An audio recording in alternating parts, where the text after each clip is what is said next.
दिल की कहानी सुनो दिल जानी मेरे दिल की कहानी।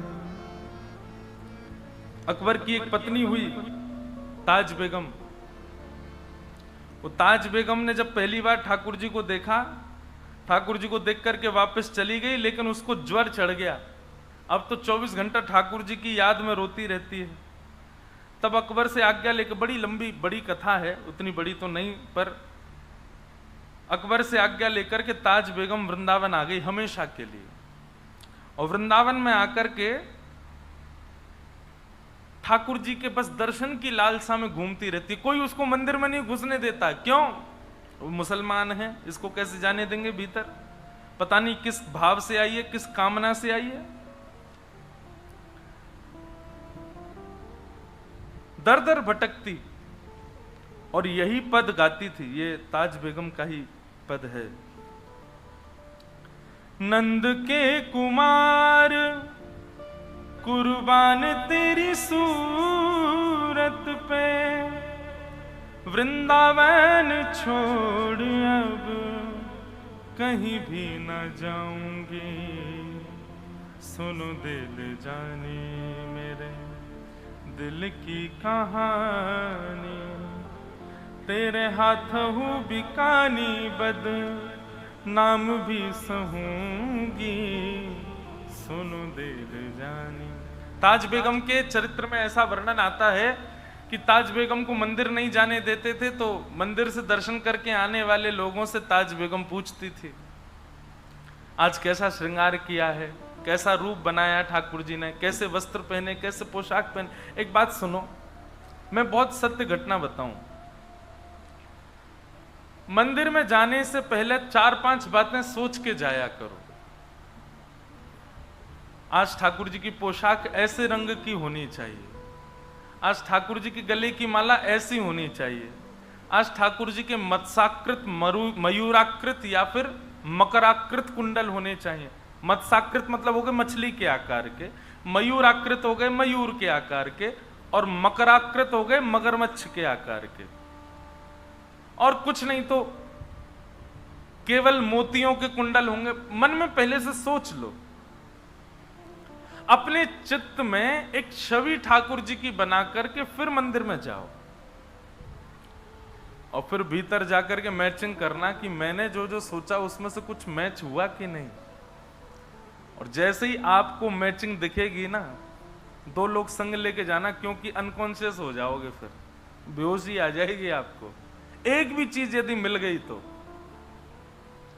और जब मिलता हुआ दिख जाए ना, जो विचार किया वैसा श्रृंगार दिख जाए, तो बस प्रसन्न हो जाना कि मेरी भक्ति स्वीकार हो रही है, ठाकुर जी स्वीकार कर रहे हैं। एक प्रसंग है, मैंने 1-2 बार सुनाया कथा में। हमारे गिरधर लाल जी कल पधारे थे कथा में। आप श्री का प्रथम जन्मोत्सव हम लोगों ने मनाया नाथद्वार में, और इस बार ठाकुर जी का 5म जन्मोत्सव भी नाथद्वारा में ही है। ठाकुर जी का प्रथम जन्मोत्सव नाथद्वारा में हुआ, द्वितीय जन्मोत्सव पंढरपुर में होना था पर कोविड के कारण वृंदावन में हुआ। तृतीय जन्मोत्सव जगन्नाथपुरी में होना था पर कोविड के कारण वो भी वृंदावन में हुआ। और चतुर्थ जन्मोत्सव ठाकुर जी का अयोध्या जी में हुआ, और फिर अब की बार 5वां उत्सव ठाकुर जी का द्वारिका में हुआ। अब 6वां उत्सव है ठाकुर जी का, हमारे गिरधर लाल जी का श्री नाथद्वार में। आप लोग भी आइएगा। 11 से 17 जनवरी ठाकुर जी का हर वर्ष 11 से 17 जनवरी अलग अलग जगह पर उत्सव होता है। और देखो जगह पता कैसे डिसाइड होती है?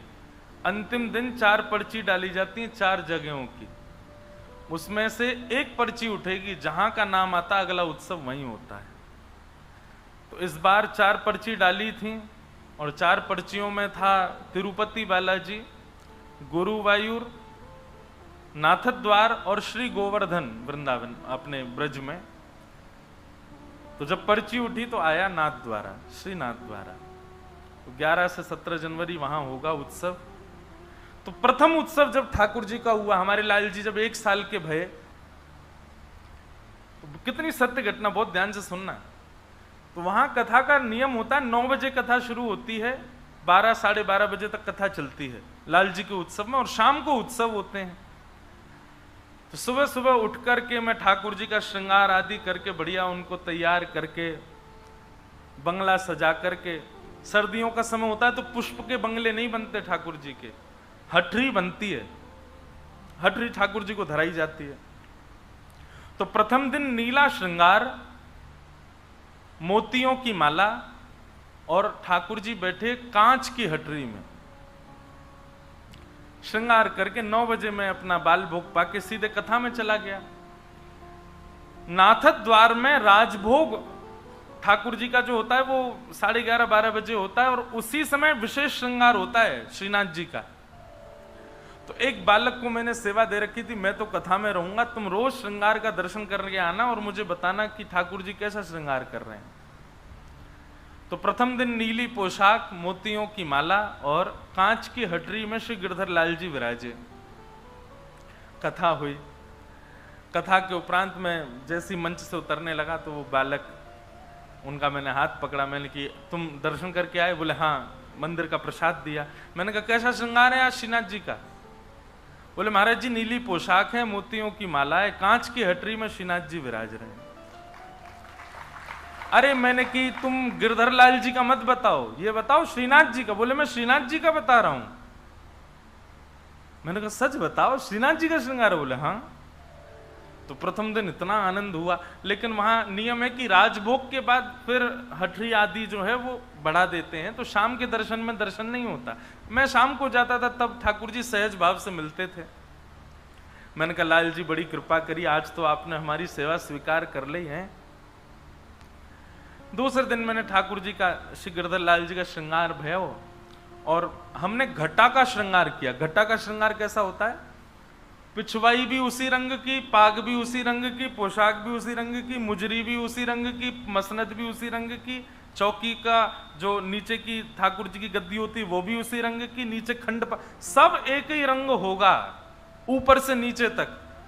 केवल ये सांवला सांवला दिखेगा, बाकी कुछ नहीं दिखेगा। उसको घटा का श्रृंगार कहते हैं। तो हमने बैगनी घटा का श्रृंगार किया श्री गिरधर लाल जी का, पूरी सब घटा बैगनी बैगनी बैग, सब जगह बैगनी से। बोले तो थोड़ा पर्पल टाइप का घटा थी। श्रृंगार करके मैं चला गया कथा करने। कथा करके मुझे लगा एक दिन मैच हो गया। दूसरे दिन जब उतर करके गए तो हमने उससे पूछा, मैंने हाँ भाई आज श्री ठाकुर जी का श्रृंगार कैसा? अच्छा वो गिरधर लाल जी का दर्शन बाद में करता था, मैं लाल जी श्रीनाथ जी का दर्शन बाद में करता था। उसको भी नहीं पता होता था कि श्री गिरधर लाल जी का श्रृंगार कैसा। मैंने पूछा, मैंने कहा आज कैसा श्रृंगार श्रीनाथ जी का? बोले महाराज जी आज तो बैगनी घटा है पूरी। और उसने जब बैगनी घटा बोली, आप विश्वास नहीं मानेंगे, मेरे हाथ पांव कांपने लगे। मैंने कहा सच में बैगनी घटा है? बोले हाँ।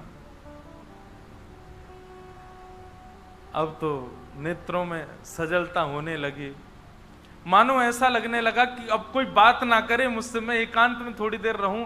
वो एक अलग प्रकार का आनंद है, नेत्रों से आंसू भी निकल रहे हैं, कुछ बोलने की इच्छा भी हो रही है, पर मौन रहने का मन भी हो रहा है, और एक अजीब सी घबराहट हो रही है, लेकिन प्रसन्नता भी। वो वर्णन नहीं कर सकता मैं उस स्थिति का। तीसरा दिन, अब मुझे लग रहा था कि ये तो रोज मिलता है कुछ ना कुछ, पर आज मैं ऐसा श्रृंगार करूंगा कि कुछ मिलेगा ही नहीं। तो हमने ठाकुर जी को मल्टी कलर ड्रेस पहनाई, बहुत सारे कलर मिक्स उसमें। तो उसमें लाल, पीले, हरे, गुलाबी, बैगनी सबकी ठाकुर जी को बढ़िया बाघा धराया, उसी का श्रृंगार किया। पीछे की घटा भी ऐसी बना दी, सारा श्रृंगार कर दिया। श्रृंगार करने के बाद श्रृंगार पूर्ण हो गया, तब मैंने कहा कुछ और बढ़ा दूं कि आज देखूं कि मैच होगा कि नहीं। तो हमने असमय में, मतलब कोई नियम नहीं था, श्री गिरधर लाल जी को सेहरा पहना दिया, दुल्हा बना दिए श्री लाल जी अपने। और कथा करने गए। अब कथा में मन मेरा कम लगे कब पूरी हो मैं उससे पूछूं आज कैसा श्रृंगार। तीसरे दिन मैं भागवत जी से उतरा, प्रणाम करके सीधे भागा उसको। मैंने सुन इधर आ, सही बता आज ठाकुर जी का श्रृंगार कैसा है? उसने कहा आज ठाकुर जी ने, श्रीनाथ जी ने लाल पोशाक पहनी है। तो लाल पोशाक सुनते ही मैंने कहा अब मैचिंग नहीं हो रही। बोले महाराज जी लाल पोशाक पहनी है और ठाकुर जी ने स्वर्ण के आभूषण पहने हैं। मैंने कहा आज तो मिला ही नहीं श्रृंगार। ठाकुर जी ने कानों में मयूराकृत कुंडल पहने हैं और आज ठाकुर जी ने लाल पाग और उस पर सेहरा पहना है। अब जैसे ही उसने कहीं सेहरा पहना है, मैं कम से कम 10 मिनट तो बिना संगीत के नाचा। अब वो क्या हो गया? मैंने कि बस अब जो हुआ मैं जानूं या वो जाने। मोहन से दिल क्यों लगाया है, ये मैं जानूं या वो जाने। तब से मेरा ये नियम है, मैं कहीं भी जाता हूं ना, थोड़ा कुछ तो सोच के जाता हूं पहले से। लेकिन इसमें एक बात है, आपके दर्शन की उत्सुकता इतनी बढ़ जाएगी क्योंकि आप पहले विचार कर चुके हो कि ऐसा कुछ श्रृंगार होगा। तो आप जैसा दर्शन करोगे ना, वो भूल नहीं सकते आप उस दर्शन को। दूसरी बात, अगर कहीं से भी मिल गया आपका मन का भाव तो अत्यंत प्रसन्न, बस अभिमान मत आने देना चित्त में। और तीसरी बात, यदि आपका श्रृंगार जो जैसा विचार किया ना मिले, ठाकुर जी से ना मैचिंग खावे, तो फिर बहुत रोना भी आ सकता है, तो बहुत निराशा भी हो सकती है। इसलिए अत्यंत उत्सुकता वो हो जाए तो अभिमान मत करना, और बहुत कष्ट हो तो रोना नहीं, तैयारी बना के जाना, लेकिन करना जरूर, मेरी कही ये बात। और ये पता, सब जगह कुछ ना कुछ किया करो। अपने गुरुदेव से मिलने जाओ तो मन में विचार करो, आज अगर गुरु जी ने ऐसा कुछ किया तो समझ जाऊंगा कि मुझसे प्रसन्न है। कई लोग हैं वो हमारी कथा सुनते हैं और कथा लाइव ही सुन रहे हैं अपने घर बैठ के, वहीं से सोचते हैं आज महाराज जी ने अगर हमारा नाम बोल दिया मंच से कथा कहते कहते।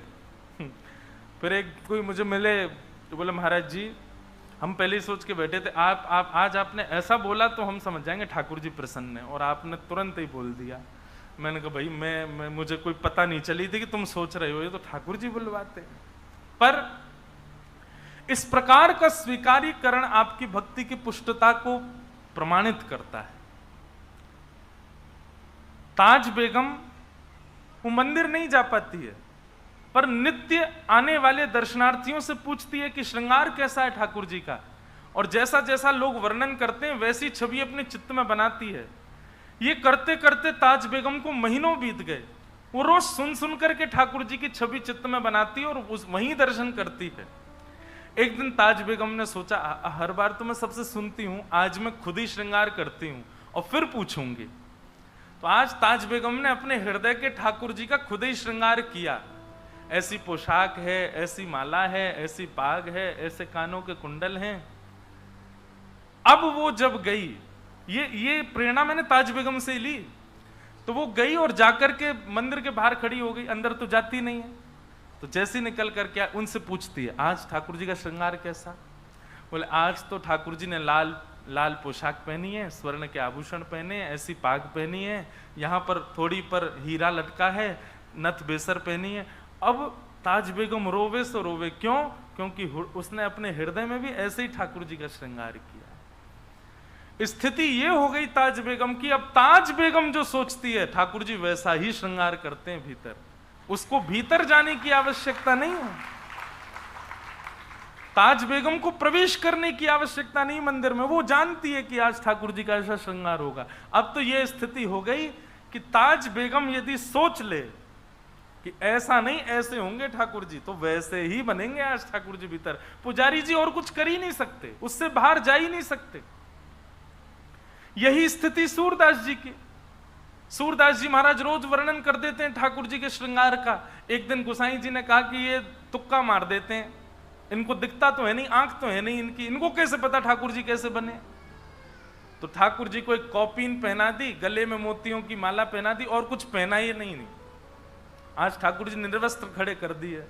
सूरदास जी से बोले अब बताओ ठाकुर जी कैसे लग रहे हैं? बोले पीतांबरी बोल देना ये तो सामान्य बात है, ठाकुर जी पीतांबरी पहनते ही हैं। सिर पर पाग बोल देना, कभी मुकुट बोल देना, ये तो सामान्य बात है, क्योंकि पाग और मुकुट के अलावा कुछ पहनते नहीं है। आज बताए सूरदास क्या पहना है ठाकुर जी ने, क्योंकि सूरदास ठाकुर जी तो आज निर्वस्त्र खड़े हैं, नेत्र है नहीं सूरदास जी के। जैसे कपाट खुले श्रीनाथ जी के, सूरदास जी पहले तो मुंह पे हाथ धर के खूब हंसे। गोसाई जी बोले क्या हो गया, आज कैसे लग रहे हैं ठाकुर जी? आज तो बहुत प्यारे लग रहे हैं। बताओ तो सूरदास कैसे लग रहे हैं? नेत्र नहीं है सूरदास जी के। सूरदास जी कहते हैं, मोतन माल गले उर साजे, छवि के उठत तरंगा, आज हरि देखे नंगम नंगा, आज हरि देखे नंगम नंगा। सबके नेत्र सजल हो गए जब सूरदास जी ने वर्णन किया। नेत्रों की आवश्यकता नहीं है ठाकुर जी को देखने के लिए भैया, प्रेम की आवश्यकता है, अंतर हृदय में भाव की आवश्यकता है। कानों की आवश्यकता नहीं है ठाकुर जी की कथा सुनने के लिए, भाव की आवश्यकता है। जीव की आवश्यकता नहीं है ठाकुर जी की कथा गाने के लिए, भाव की आवश्यकता है।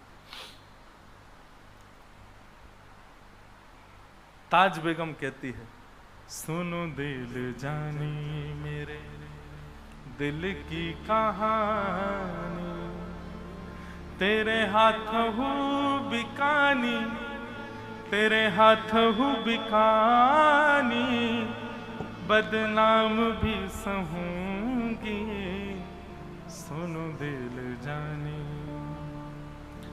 देव पूजा ठानी में नमाज हूँ भुलानी, तज कलमा कुरान तेरे गुणन गहूंगी मैं, सुनो दिल जानी मेरे दिल की कहानी, तेरे हाथ हूँ बिकानी, तेरे हाथ हूँ बिकानी, बदनाम भी सहूंगी, सुनो दिल जानी।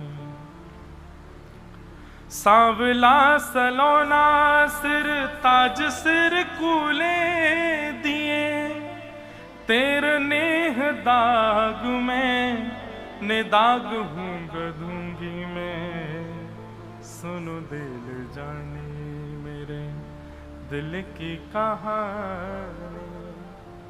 नंद के कुमार कुर्बान तेरी सूरत पे,